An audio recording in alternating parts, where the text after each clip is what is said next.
Biblically, how can the stars be light years away? This question really relates to the age of the earth and the age of the heavens. If, as the Bible says, the earth is really only 10,000 years old, how can we possibly see stars that are much more distant than 10,000 light years away? First of all, how are the distances to the stars determined? Certainly not with a space probe and a tape measure. All the measurement techniques are indirect techniques. Some of them are very good mathematically based techniques like triangulation, parallax, where you measure angles and distances.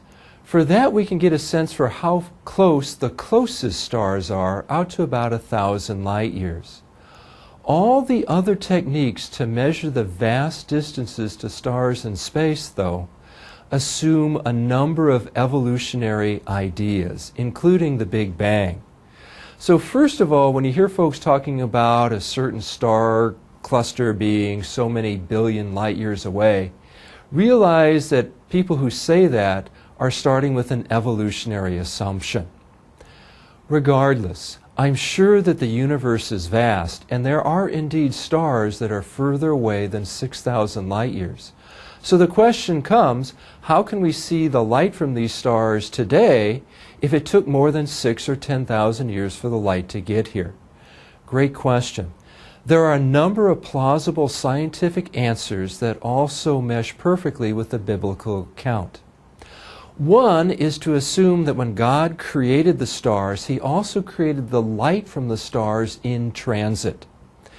When God talks about creating the stars in Genesis 1, He says they'll be used as signs for people on planet Earth.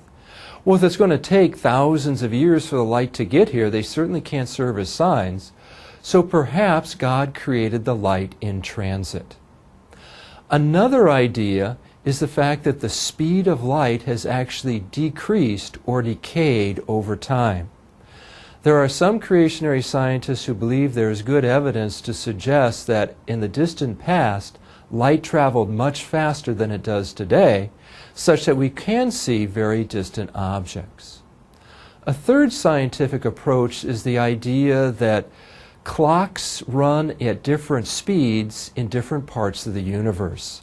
This relates to Einstein's general theory of relativity. A colleague of mine on the Creation Research Society, Dr. Russ Humphreys, has a model called white hole cosmology. In that, Dr. Humphreys, who believes that God created the heavens and the earth about 10,000 years ago, shows that how when God stretched out the earth to form the heavens, one of the byproducts of that stretching out is that clocks run at different speeds. So although the stars could actually be extremely distant, we don't notice that because the clocks on planet Earth have only run for 10,000 years.